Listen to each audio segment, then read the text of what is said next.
back to my channel. This is Arlene. So this morning was weigh-in. At the end of the video, you'll see me stepping on the scale and what my results were.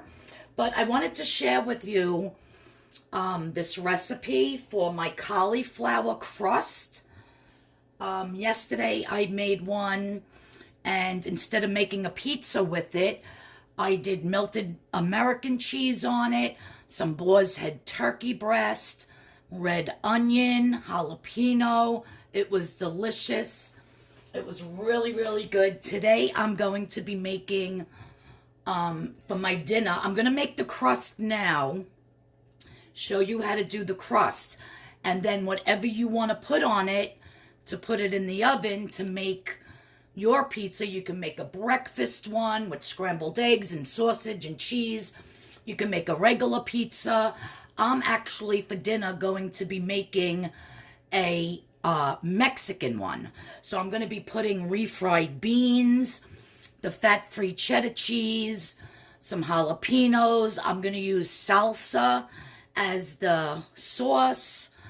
And then probably after I, melt the cheese and everything and heat up the beans and the sauce, I will add some shredded lettuce, some chopped scallion. So I'm just going to make it very Mexican. But this video is just going to be the crust. So I have my food processor here with the blade. And I have the other half of the head of cauliflower. I already started to rice some of it up. And I put the stem, the stem part in and everything. My oven is preheated to 400 degrees. So I'm just going to cut up my cauliflower and put it in here. If you do too big of chunks, I find that it gets stuck under the blade and then it doesn't chop that well. And you don't want to put it all in at once. You want to do a little at a time. So I'll do this and save this for the side.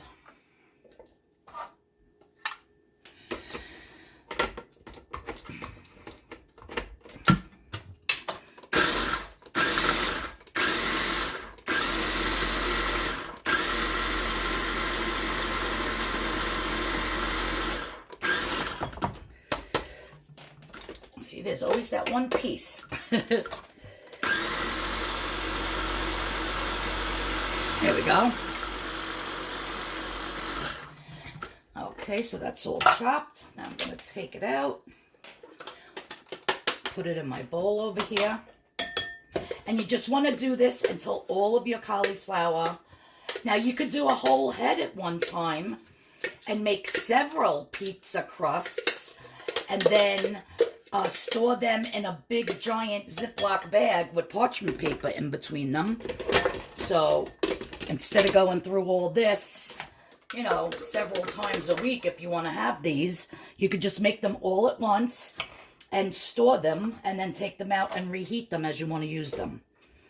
So that's the last. And it does make a mess. All these little cauliflower things, they were all over my floor. Yesterday I had to vacuum them up.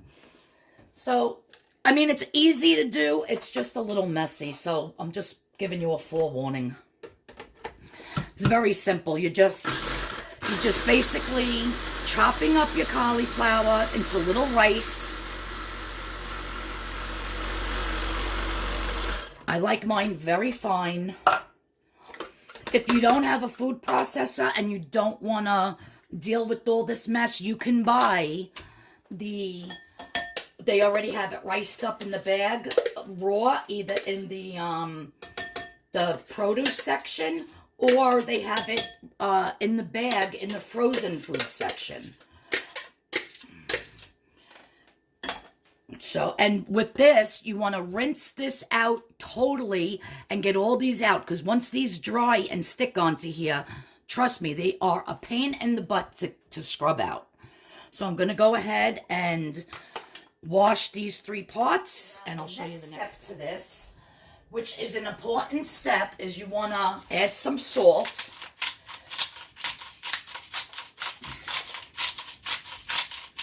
because whenever you add salt to a vegetable and then you cook it, it releases more of the water. And our goal here is to get all the water out of this cauliflower. You want it as dry as you can get it. So that's just some salt added. I'm going to mix that up. And I am going to be adding about a half a cup. Just some water. And you're going to say, why you add water if you're trying to get the water out? Well, because we're going to cook this in the microwave now. And you need that little bit of water to steam it so it cooks. And I have my nice little cover here. And I'm going to put this in the microwave for about 4 to 5 minutes to get the cauliflower nice and hot and basically steamed cooked. All right. Okay, guys. So my cauliflower, I let it cook in the microwave and steam with this nice silicone lid on it for about 5 to 6 minutes. So it's totally cooked now, and it's extremely hot. So in my sink, I put a clean napkin. So you can use a cheesecloth or a kitchen towel, whatever you have. I usually do have cheesecloth, but I'm out of it at this moment.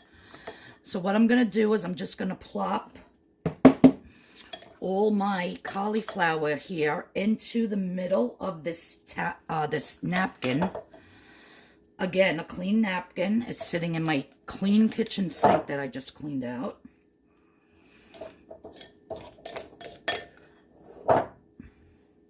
And you want to let this cool. You do not want to wring out all the water while it's piping hot. You will burn your hands.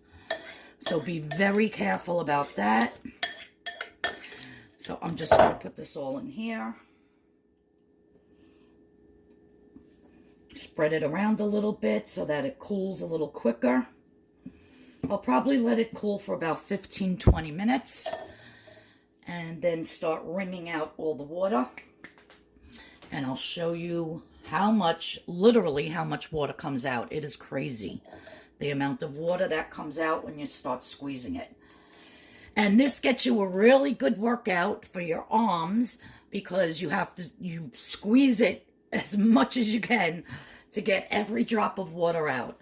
So when that cools down, I'll show you how to do that. And then we're going to go on to making the actual crust. It's delicious. And I'm very excited to bring you this recipe. It is a 0-point recipe. They do have other cauliflower crusts out there that have Parmesan cheese in it, shredded mozzarella cheese in it, all kinds of different cheeses that add to the points of the crust. What I'm going to be adding to mine, everything is 0 points. So stay tuned. Okay, so I believe that this is cool enough. It's been cooling for about 15 minutes or so. Yes, it's very doable now. So now what I'm going to do is I'm just going to pick up my napkin. You can already see the amount of water that is coming out of this. It's crazy how much water is in here. And I'm just going to keep turning and squeezing until all of it is out. And it does take a while. And even if you're doing this with the cauliflower frozen from the bag, you still need to drain out. So this step is not avoidable. This step must be done. And as you let it sit and mush it around, then again, you'll see how much more water comes out. And you want to get, and it hurts because of my finger. It's hard to do, but if you have a regular finger and not a hand like mine, it would be a lot easier. And we're just going to keep, I have to give my hands a rest. Anyhow, I'm going to continue until every drop of water is squeezed out. It looks like it's getting there.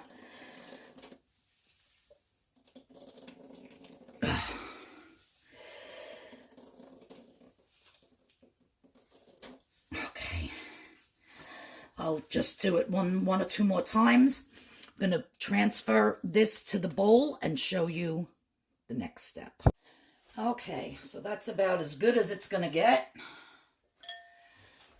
I'm just going to dump that cauliflower right into my bowl.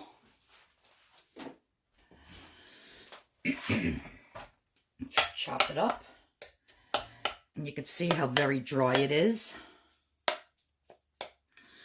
Now to this, I'm going to be adding, since I'm making this with the refried beans and the salsa and the fat-free cheddar cheese, I'm making it like a Mexican type pizza. I'm going to be adding some cilantro. Now, if you were making a regular Italian pizza, you could add to your crust some dry basil, some dry oregano. 1 egg is going to go in, 1 beaten egg.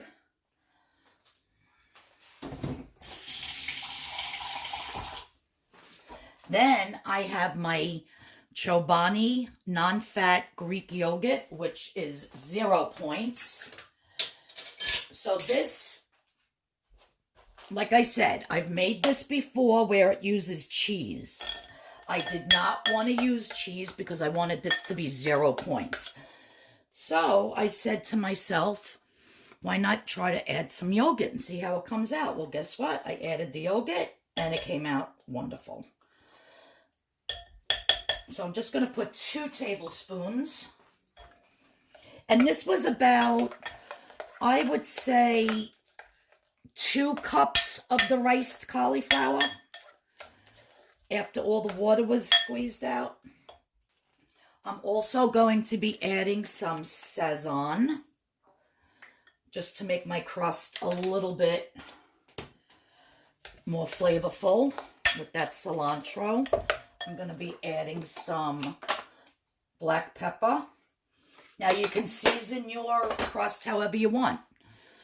Oregano, dried basil, dried parsley flakes, Italian seasoning. You know, I'm actually going to add some crushed red pepper flakes to this as well. And it's going to be a delicious, delicious base for my Mexican pizza.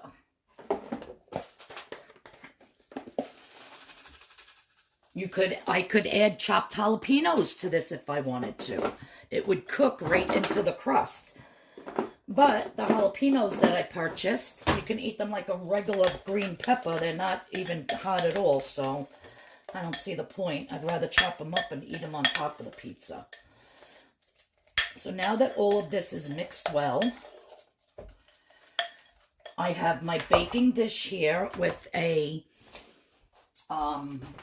silicone mat on it. You can use parchment paper if you wanted, but I don't have any at the moment, so I'm just going to spray this lightly. Even though it's silicone and it shouldn't stick, I'm still spraying it because you definitely don't want it to stick. I'm just going to plop this in the middle. I do have my oven preheated to 400 degrees. Let's get water in this right away so it doesn't stick. Now what I'm going to do is I'm just going to press this around.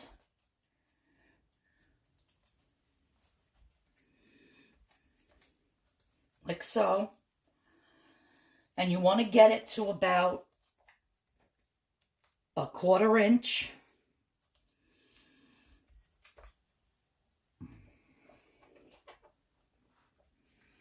I used to make these when I was at the convent for all the nurses and the CNNs. CNAs.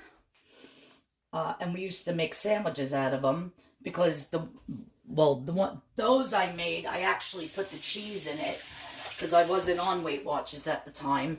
And they were very pliable. You can actually fill up one side, fold it over, and eat it like that. And they're just so good.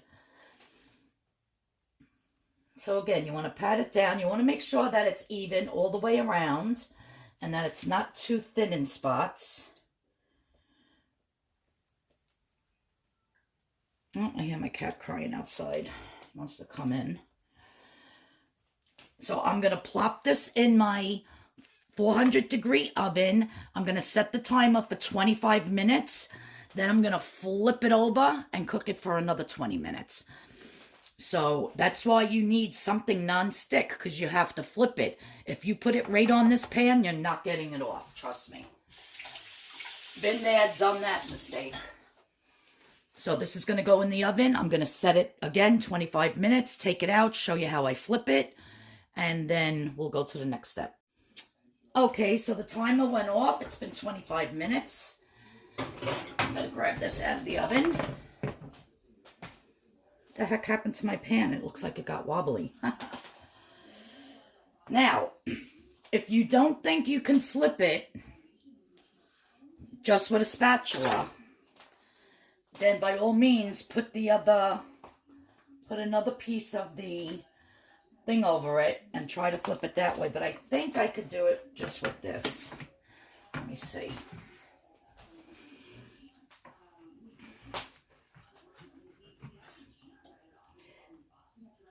Ah, perfect. So now I'm going to put it back in the oven for about another 10-15 minutes. And I'm going to lower the temperature to 300. What I want to do now is I want it to continue to dry out. So you want every single bit to be dry. You want it like a nice crust. So I'm going to lower I'll do it to 325. I think that's what I did it last time. I'm going to lower it to 325. And then I'm going to put it back in. Probably for about another 15 minutes. I'll let you know how long I keep it back in for. Oh, wait, you know what? I just wanted to taste the little piece. Oh my God, it's so good. For a Mexican pizza with that sazon and that cilantro, delicious. So let's stick that back in. And I'll show you how it looks when it comes out. So I just took it out of the oven. It was in the oven for another 20 minutes at 325. And as you can see, it's nice and brown. I'm just going to plop it on my plate here. And look at how beautiful. Gorgeous crust. All 0 points, made from cauliflower, yogurt, and egg. That's how you do the crust, you guys. Simple, easy, does make a little bit of a mess. Takes a little bit of time, but it's well worth it to have a wonderful pizza crust that you could top with anything for 0 points. Amazing. All right, guys, thank you so much for tuning in today. I really appreciate it. I will see you all in Monday's video. And don't forget, my weigh-in is right after this. Thanks, everybody, for watching. I appreciate it. Please, if you like my pizza crust, please give me a thumbs up. Please hit that notification bell if you're new here. And please subscribe. Thanks again, guys. I'll see you all Monday. Everybody have a great weekend. Bye-bye. All right, guys, so here's the moment of truth. I'm getting ready to step on the scale. I weighed in last Friday at 212.9.